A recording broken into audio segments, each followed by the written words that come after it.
Well, another 2016 comic book movie is here and it's time to talk about it. X-Men Apocalypse is the sequel to the critically acclaimed 2014 success, Days of Future Past, which pretty much changed the X-Men universe as we know it. Retconning films not well looked upon like Last Stand and the first Wolverine movie, but also favorable ones like X1 and 2, by changing the future of the franchise's timeline. Apocalypse is the next step in this alternate future timeline, in which a super powerful purple guy, played by Oscar Isaac, reawakens thanks to the beautiful yet dull Moira Taggart. You know, that CIA lady from First Class, even though she doesn't look like she's aged a day in the 20 years between these two movies take place. Apocalypse wakes up, runs into storm in some Egyptian marketplace, decides that he doesn't like how the world has turned out without him, so he wants to destroy it, and recruits some of the Earth's most powerful mutants to do it. Yep, that's pretty much the plot of the movie. A lot of critics are saying that they liked the beginning of the movie and not the ending. For me, it's the other way around. I honestly hated the opening.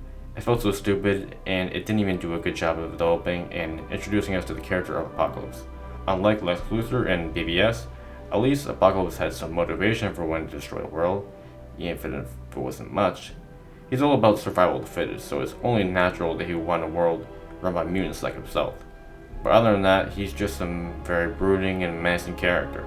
They didn't have to get Oscar Isaac to play him. They could have just gotten some bodybuilder to play him and then some talented voice actor to do the voice, like they did with Darth Vader in the original trilogy. The only part of the first act that I did thoroughly enjoy were the Magneto scenes. Michael Fassbender still continues to nail it as Magneto.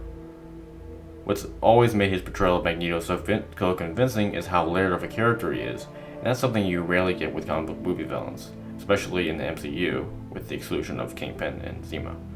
That forest standoff scene in which the dude witnessed the death of his family right in front of him was so emotional.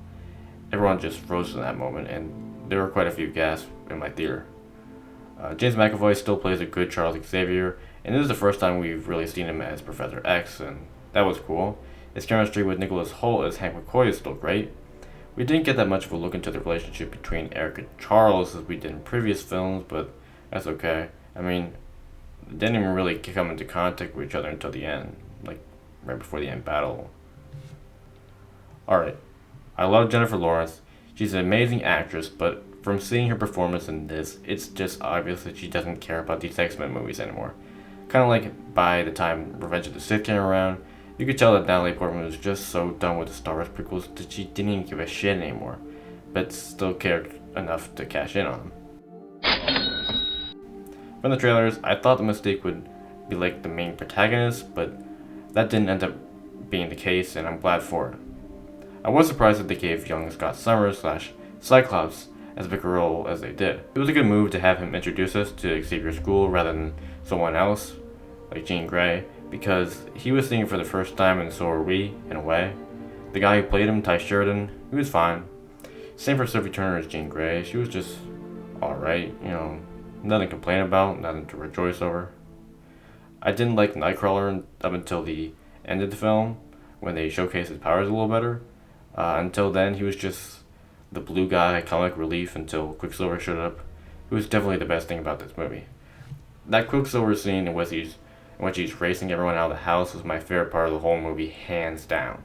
I don't think it was quite as good as the equivalent from Days of Future Past, because we saw it coming this time, and it seemed to drag on a little too long, but I still loved it.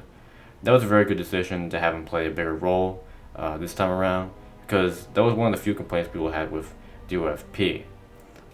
I don't know why he didn't just go ahead and tell Magneto that he's his son. Apparently, even Storm knows now.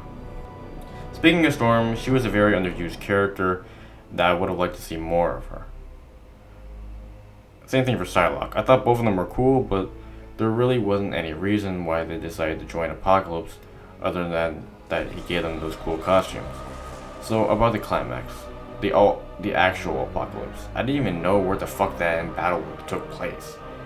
As I understand, it was just some Egyptian city that had the unfortunate pleasure of being where Apocalypse decided this new world would begin. So by the time any of the end fight stuff started, that place had already become like some barren rebel land reserved just for a couple of mutants to dish it out. Like one of those Call of Duty maps that's destroy empty Middle Eastern town. but in this case with a lot more destruction. We saw Magneto breaking apart the world's structures, which is so fucking stupid. At least that fight with Apocalypse inside Xavier's mind was cool, and I actually like how they brought Jean Grey as the Phoenix into that fight, so the conclusion wasn't all crap. If there's one word I would use to describe this movie, it's mediocre. I went in with pretty low expectations, but still wasn't that amused. I guess Days of Future Past is just a really tough act to follow. I'm fine with this film being just average. Of the comic book movies we've gotten so far this year, one was really great, one painfully bad, one amazing, and this. And don't forget, we still got 2 more big ones coming out. So, all of that is why I'm giving X-Men Apocalypse a 6.1 out of 10. Meh rating. What do you think of X-Men Apocalypse? Did you like it? Did you not like it?